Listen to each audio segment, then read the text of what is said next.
Hello दोस्तों, आज हमारा टॉपिक है लाभ हानि प्रतिशत का जबरदस्त शॉर्ट ट्रिक। तो आज मैं लेकर आया हूं आप लोगों के लिए लाभ हानि से संबंधित एक विशेष तरह के प्रश्न को हम किस तरह 2 से केवल 5 सेकंड में ही बना सकते हैं। आपको ये अजीब लग रहा होगा, लेकिन ये वीडियो आप पूरा देखने के बाद कहेंगे कि सर सही कह रहे थे। ठीक है, तो मैं हूं रामलाल केवट और आप लोग देख रहे हैं। चलिए तो यह वीडियो स्टार्ट करते हैं। प्रश्न को चलिए पढ़ते हैं, प्रश्नों की विशेषता देखते हैं। हम किस तरह के प्रश्नों की बात कर रहा हूं मैं, जिसको केवल 2 और 5 सेकंड में बना सकते हैं। देखने से प्रश्न बहुत कठिन लगता है ना, लेकिन इसका ऐसा ट्रिक बताऊंगा, आप भी वीडियो देखने के बाद कहोगे ये तो जबरदस्त ट्रिक है। ठीक है, तो चलिए प्रश्न पढ़ते हैं। 25 पेन को 180 रुपये में खरीदा और 180 रुपये में 20 पेन के भाव से बेच दिया, तो लाभ प्रतिशत बताओ। इस प्रश्न की विशेषता क्या है? देखो, खरीदा कितने में और बेचा कितने में, वो दोनों समान है। 25 पेन खरीदा और 20 पेन बेचा, वस्तु की मात्रा अलग अलग है, लेकिन जो खरीदी मूल्य और विक्रय मूल्य है वो दोनों समान है। दूसरा प्रश्न पढ़िए। 3 दर्जन कॉपियों को 440 रुपये में खरीदा और 440 रुपये में 48 कॉपियों के दर से बेच दिया, तो हानि प्रतिशत बताओ। अब देखिए यहां 3 दर्जन लिखा है। अब 3 दर्जन को हमको क्या करना है? प्रश्न में वैरायटी जरूरी है, थोड़ा सा अलगपन किया हूं, लेकिन क्या करना है, हमको दर्जन को बदलना है कॉपी की संख्या में। ठीक है, तो 3 दर्जन बराबर क्या होगा? 1 दर्जन में 12 होता है, तो 3 दर्जन में 36 होगा। तो 36 कॉपियों को समझो, 3 दर्जन को क्या पढ़ेंगे? 36 समझेंगे। तो 36 कॉपियों को 440 रुपये में खरीदा और 440 रुपये में 48 कॉपियों को बेचा। यहां भी देखिए, ये खरीदा और बेचा जो रुपया है वो एक समान है। 3 दर्जन 36 होता है, 48 4 दर्जन होता है। तो यहां पर भी कॉपियों की संख्या यानी वस्तुओं की मात्रा अलग अलग है। यहां देखें, ये प्रश्न कुछ और अलग है। कुछ नींबू रुपये में 12 के भाव से खरीदे, फिर 15 के भाव से बेचना पड़ा, तो लाभ या हानि प्रतिशत बताओ। यहां प्रश्न में यह नहीं कहा गया है कि लाभ प्रतिशत निकालना है या हानि प्रतिशत, हमको यहां पता करना है कि लाभ हो रहा है कि हानि हो रहा है, तब कह सकते हैं कि लाभ प्रतिशत निकलेगा कि हानि प्रतिशत। साथ ही साथ यहां देखो, 12 के भाव से खरीदा, 15 के भाव से बेचा और यहां रुपये लिखा है, तो इसका भी अर्थ समझाएंगे। चौथा प्रश्न देखिए। एक सब्जी वाले ने धनिया बंडल 16, आप लोग देखे होंगे बाजार में धनिया छोटे छोटे बंडल बना करके बेचते हैं, तो ऐसे एक सब्जी वाला है, 16 बंडल के भाव से खरीदे, फिर 12 बंडल के भाव से बेचा, तो लाभ या हानि प्रतिशत बताओ। यहां भी हमको पहले लाभ या हानि पता करना है, फिर लाभ या हानि प्रतिशत बताना है। तो ये देखने से प्रश्न, पढ़ने से प्रश्न बहुत कठिन लग रहे हैं, लेकिन यहाँ आप लोगों को ऐसा ट्रिक बता रहा हूँ बच्चे, अधिक से अधिक शुरू में 10 सेकंड लगेगा, उसके बाद आप लोग समझ गए भाग करना, अच्छे से कटाना जान गए, तो 5 सेकंड से ज़्यादा नहीं लगेगा। चलिए, इस तरह के प्रश्न में जो विशेषता है मैं यहाँ लिखा हूँ, देखिए शर्त क्या है, कैसे प्रश्नों को हम ये जो बताने वाले हैं ट्रिक उससे हल करना है, तो वो है जब क्रय मूल्य एवं विक्रय मूल्य बराबर हो। देख लीजिए, चारों प्रश्नों में क्रय मूल्य और विक्रय मूल्य बराबर है और वस्तु की मात्रा अलग अलग हो। सभी में वस्तु की मात्रा अलग अलग है, देखे हैं। तो ऐसी स्थिति में क्या करना है? लाभ प्रतिशत या हानि प्रतिशत निकालेंगे तो वस्तु की मात्रा का अंतर कर देंगे, यानी कि वस्तु की मात्रा को घटा करके ऊपर में लिखेंगे और कितना वस्तु बेचा गया, बेची गई वस्तु की मात्रा को बटे चिन्ह के नीचे, फिर उसका 100% से गुणा कर देंगे। ठीक, चलिए स्टार्ट करते हैं और लेते हैं यह पहला प्रश्न। देखिए, 25 पेन को खरीदा और 20 पेन के भाव से बेचा। तय क्या करना है? प्रश्न को इस ट्रिक का उपयोग करने से पहले कि देख लेना है क्रय मूल्य और विक्रय मूल्य जो रुपया है वो बराबर है। क्या करेंगे? पहले लिखेंगे हम कितना बेचा, तो 20 पेन के भाव से बेचा, 20 लिख दिए ऊपर। अब देखो, 25 पेन और 20 पेन को घटाएंगे, वस्तु की मात्रा क्या है? 25 पेन 20 पेन, क्या आएगा? 5 का अंतर है, 25 और 20 को आपस में घटाएंगे तो कितना उत्तर आएगा? 5 गुणित 100% से गुणा करना है। क्या आएगा? देखो, 20 एक कम 20 पंचे 5 गुणित 5 कितना है जी? 25%।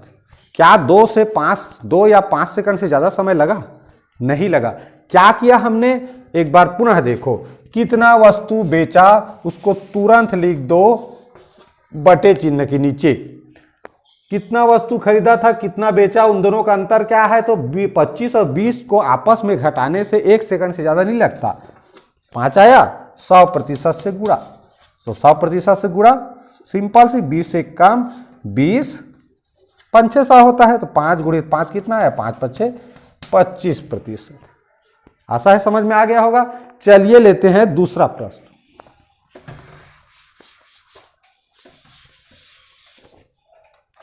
चलिए लेते हैं दूसरा प्रश्न। देखिए यहां 440 रुपये में खरीदा और 440 रुपये में बेचा।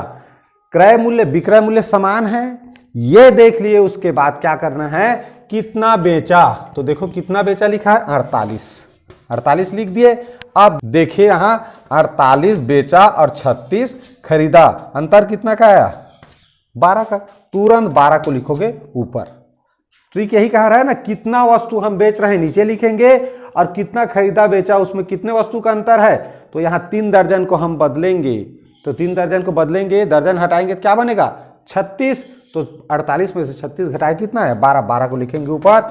इस तरह 100% से क्या करेंगे, गुणा करेंगे। चलिए देखिए 12 1 कम 12 चौक 48, 4 1 कम और 4 दूनी 4 5 6, कितना आया 25%। क्या पूछा है, हानि।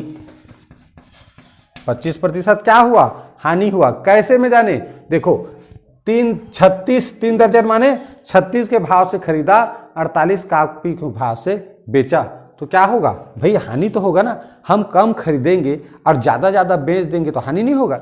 तो यहां से पता चलता है कम खरीद रहे हैं और ज्यादा के दर से बेच रहे हैं तो हानि होगा, निश्चित है।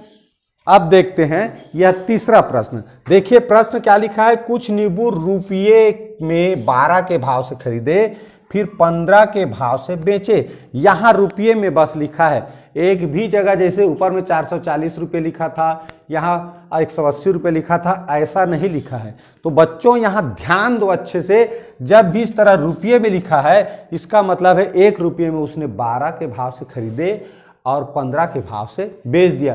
तो खरीदा कम अब बेच रहा है ज्यादा, तो क्या होगा जी, हानि होगा। अभी हमने बताया ना 36 3 दर्जन, 36 तो खरीदा था इतना ही रुपये में, अब उतने ही रुपये में ज्यादा दे देगा तो हानि नहीं होगा। तो यहां देखो लाभ या हानि प्रतिशत पूछा है, तो हमको क्या देखना है, कम खरीद रहा है ज्यादा बेच रहा है, समझ जाओ हानि होगा। और ज्यादा खरीदेगा कम बेचेगा तब लाभ प्रतिशत होता है। ठीक, क्या करेंगे ऐसे में, हमारा रुपया समान है, वस्तु का क्रय मूल्य विक्रय मूल्य, तो चलिए क्या करेंगे, बेचा कितना 15, तो 15 को लिखेंगे नीचे। अब देखो 15 बेचा 12 खरीदा था, अंतर कितना आएगा, 15 में 12 घटाएंगे तो देखो 3 लिखेंगे ऊपर, 100% से गुणा, 3 1 कम 3 5 6, देखो 5 1 कम 5 दूनी 5 शून्यम, कितना आया 20%। क्या है जी, ज्यादा बेचा था वो, इसलिए होगा हानि प्रतिशत।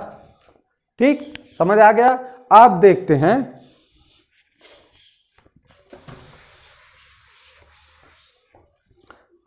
हैं आज की वीडियो का यह अंतिम प्रश्न। क्या लिखा है, एक सब्जी वाले ने धनिया बंडल 16 के भाव से खरीदे फिर 12 के भाव से बेचे। देखिए यहां पर कहीं पर भी रुपया पैसा कुछ नहीं लिखा है।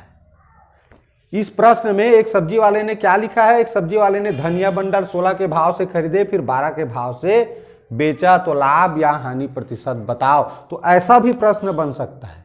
देखो एक जगह भी रुपया नहीं लिखा है, तो यहां क्या मानना है, यहां भी जो खरीदी और बिक्री रुपया है वो एक समान है, इसलिए नहीं लिखा है। समझ रहे हैं। तो ऐसे प्रश्नों में पैसा तो लिखा नहीं है, कितना में खरीदा कितना में बेचा ये नहीं देखना है।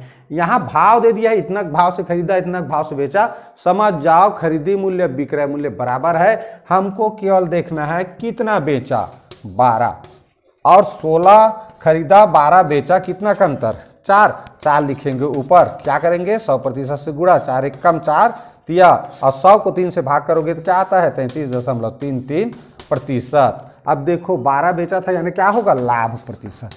क्यों, क्योंकि ज्यादा खरीदा था वो, 16 बंडल खरीदा था, अब 12 बंडल दे रहा था, तो उसका हर बार 4 बंडल बच रहा है ना। तो इससे मतलब इससे सिद्ध क्या हुआ कि उसको लाभ हो रहा था, इसलिए जो निकला 33.33% वो क्या होगा, लाभ प्रतिशत होगा। कुछ लोगों को ये कैसे में आया, ये कंफ्यूजन होगा, चलो बता देता हूँ क्या है जी। देखो 4 एक कम 4 तिया 12 की है, 3 से 100 को भाग करेंगे, 100 को 3 से भाग करो, देखो कितना आता है, 3 तिया 9, बचेगा 1, उतारेंगे 0, 3 तिया 9, बचेगा 1। अब देखो 1 ही बच रहा है तो आगे क्या आएगा, दशमलव लगाएंगे तो 3 ही 3 आएगा, इस तरह। और आप लोग भिन्न का वो चीज़ भी याद रख लो कि किसी भी भिन्न को हम जब दशमलव में बदलते हैं तो क्या क्या आता है, जैसे 1/2 का 0.5, 1/3 का 0.33, 1/4 का 0.25, ठीक इस तरह 3/4 के क्या होता है 0.75, ऐसे याद रखना है, ताकि बहुत सारे मामलों में आप लोगों को हर बार गुणा भाग करना मत पड़े, ठीक है। तो आशा है वीडियो अच्छा लगा होगा, और अच्छा लगा होगा तो प्लीज़ लाइक तुरंत करिए।